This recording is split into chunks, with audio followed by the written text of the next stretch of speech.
Breaking news, founder of Hex, Richard Hart, is getting charged by the SEC. In this video, I'm going to try to be as non-biased as possible, of course, give a little bit of my opinion at the end, and show you exactly what's going on to catch you up to date. So without further ado, let's dive right in. Before looking at all the information, I'd like to make it clear, I am not a lawyer. This is above my pay grade. I have listened to a space for the last few hours on Mario Narwhal Spaces with a few proclaimed lawyers on securities and law, and they're kind of going back and forth on if this is serious or not. Again, I'm going to present you the information and you can do what you want with that. So SEC tweeted, because that's what they do now, or whatever you do on X. Today we charge Richard Hart, aka Richard Schooler, and 3 unincorporated entities that he controls, Hex, PulseChain, and PulseX, with conducting unregistered offerings of crypto asset securities that raise more than $1 billion in crypto assets from investors. So I'll stop it right here and say a fun fact. I was one of those that sacrificed for the Pulse or PulseX, and I absolutely realize the risk of doing so. Again, I'm not really going to be for or against, going to try to present you information in this video. So what this was a sacrifice that you could send, and everybody that was sending knew what they were getting. Essentially, you would sacrifice any kind of crypto, and in return, you get that crypto, or you get Pulse or PulseX, depending on whatever you sacrificed. And of course, if you sacrifice Hex, then you get like different rates for that. That happened at the end of 2021, I believe. And fast forward 2 years later, here we are. So here's the press release. I'm not going to read this entire thing, but I'm going to highlight 2 aspects that really stood out to me while listening to the lawyers' debate. So the SEC charges Hex founder Richard Hart with misappropriating millions of dollars of investors' funds from unregistered crypto asset securities offering that raised more than $1 billion. So as far as the misappropriating of funds, if you go read down here, it says they charge him with fraud of misappropriating at least $12 million off of offering proceeds to purchase luxury goods, including sports cars, watches, 555 carat black diamonds, and the Enigma, reportedly the largest black diamond in the world. I do want to comment on this as, again, someone who's been around and what I've heard about from the spaces today. If we're just going off the basis of the misappropriation and Richard Hart has as much money as he claims to have, 12 million is actually relatively small price to pay for billions and billions of dollars. It could just be something as small as, oh, this got messed up in the books and the numbers. Again, I'm not a lawyer. I'm repeating what I heard earlier today, and he can eat that $12 million cost. As far as luxury goods, sports cars, watches, and all of that other stuff, these were all marketing techniques, for better or for worse, to get people to engage with Richard, ultimately the Hex ecosystem.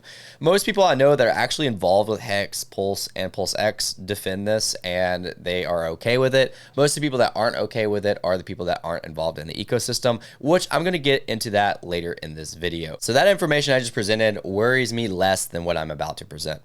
So the next step is claiming it was the first high-yield blockchain certificate of deposit and began promoting Hex tokens as an investment designed to make people rich.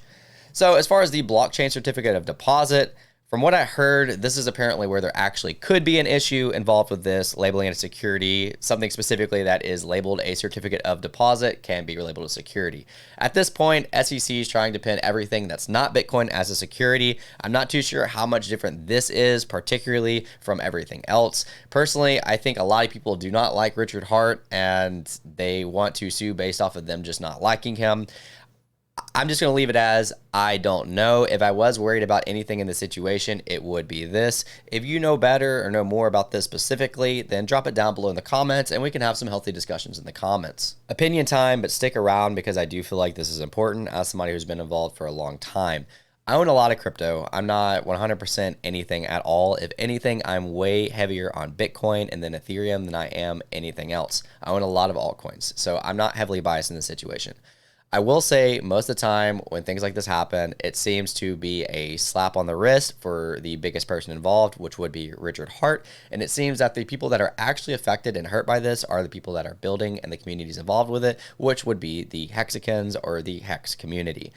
Personally, I don't like when the SEC is coming after any entity in crypto that's going to hurt already current investors. It seems like a lot of times when the SEC gets involved, people have already lost money. It's already too late. And the only people left hurting are the people that invested. If you know anything about blockchains, you know that people can build on blockchains. And that's exactly what a lot of the Hex and Pulse community is doing. Again, something I am not personally involved with, but I just don't like to look from the sidelines and cheer for people's downfall, because I don't see it as Richard Hart getting persecuted. I see it as the people who genuinely believed in the vision, even if they knew the risk and putting their time and effort into building on it. I see them as the ones that are getting hurt. So at the end of the day, I don't want to see them fall because of this. Did Richard Hart take their money and use it to buy luxury goods? I have no idea. Again, if he is as rich as he claims to be, I don't think it was the investors' money. And there's a lot of arguments around this. I find it quite ironic that the main people that want to protect investors are not the investors. And a lot of people that actually are involved and exposed to the ecosystem are typically the ones defending this. It's just a weird cycle. And I guess the only thing from another angle, you can say, well, I'm protecting people in the future. But at the end of the day, let's pretend that Richard Hart gets locked up and put in jail forever. That still doesn't mean, in my opinion, that the entire Pulse chain and Pulse economy can not thrive after that if they continue to build. So I hate to just try to throw stones at what they're building when really the target for most people involved is Richard Hart. I think this topic is going to be a lot bigger in the upcoming days and weeks, as CoffeeZilla has already tweeted out that he is aware of the situation as breaking news, wondering if he's going to drop a video on it. Of course, Richard Hart, or the Hex community, has their movie coming out very soon, so that's going to be interesting, and just to see how this case unravels. Trying to be as objective as possible in this video, and I hope that I was. I don't like to see any crypto community that's been building for a while hurt because of the responsibility of one single entity. I think that a lot of crypto is for decentralization, so it's more of a centralized system if one person gets shot at and then you just try to knock over the entire tower. There are obvious scammers out there. We just had Bald token launch today where people made away with millions of dollars. Even the founder of Bald said, I didn't sell a single token, I just swapped it for ETH. If you're not familiar with what that means, is they might not have sold it for fiat, but they essentially sold it for ETH, and now they're holding that ETH after dumping on their own investors. So there's a ton of bad actors out there. I don't have an opinion on Richard Hart, but I do have an opinion on the Hex, Pulse, and PulseX community. A lot of them are kind-hearted people that are building, and I hope to not see them suffer because of all this unraveling. Let me know your comments down below. I will see you guys next time. Peace out.